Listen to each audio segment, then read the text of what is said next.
அண்மை செய்தி. புதுச்சேரியில் பல்கலைக்கழக மாணவிக்கு பாலியல் தொந்தரவு ஏற்பட்டிருப்பதாக தகவல் வெளியாகியிருக்கிறது. பல்கலைக்கழக வளாகத்தில் பாலியல் தொந்தரவு ஏற்பட்டிருப்பதாக தகவல் வெளியாக இருக்கிறது. சென்னை அண்ணா பல்கலைக்கழக சம்பவம் போல புதுச்சேரியிலும் இந்த சம்பவம் நிகழ்ந்திருப்பது பரபரப்பை ஏற்படுத்தி இருக்கிறது. இந்த காலத்துல பெண்கள் கொடி கட்டி பறக்கிறாங்க. சோ நீங்களும் ஒரு பெண் தொழிலதிபர் ஆகணுமா? அப்போ ஃப்ரீடம் ஆப்பை டவுன்லோட் பண்ணி எப்படின்றத கத்துக்கோங்க.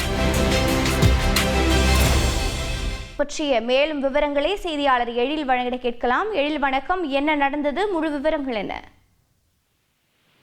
புதுச்சேரி காலாப்பட்டு பகுதியில் புதுச்சேரி தொழில்நுட்ப பல்கலைக்கழகம் அமைந்துள்ளது.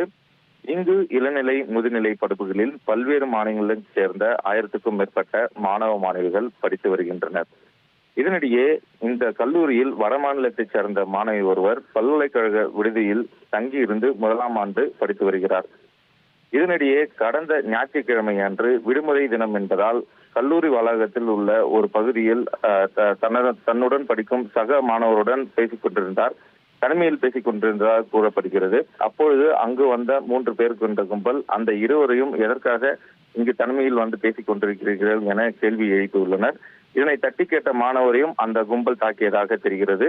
பின்னர் அங்கிருந்த மாணவியை 3 பேரும் அந்த 3 மர்ம கும்பல் 3 பேரும் சேர்ந்து பாலியல் தொந்தரவு செய்யவும் முயற்சித்துள்ளதாகவும் கூறப்படுகிறது.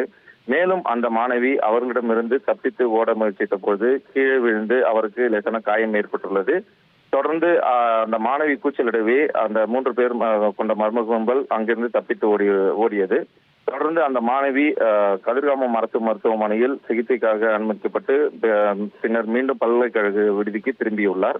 மேலும் பாதிக்கப்பட்டவர் வடமாநில மாணவி என்பதால் காவல்துறைக்கு அந்த மாணவி தகவல் சொல்ல பயந்து பல்கலைக்கழக நிர்வாகத்திடம் நடந்த சம்பவம் குறித்து புகார் அளித்துள்ளார்.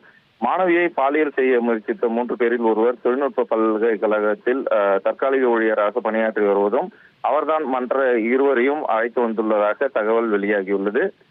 தற்போது இந்த மாணவிக்கு பல்கலைக்கழக இந்த வளாகத்திலேயே வந்து பாலியல் தொந்தரவு அளித்துள்ள சம்பவம் மிகவும் அதிர்ச்சியை ஏற்படுத்தியுள்ளது.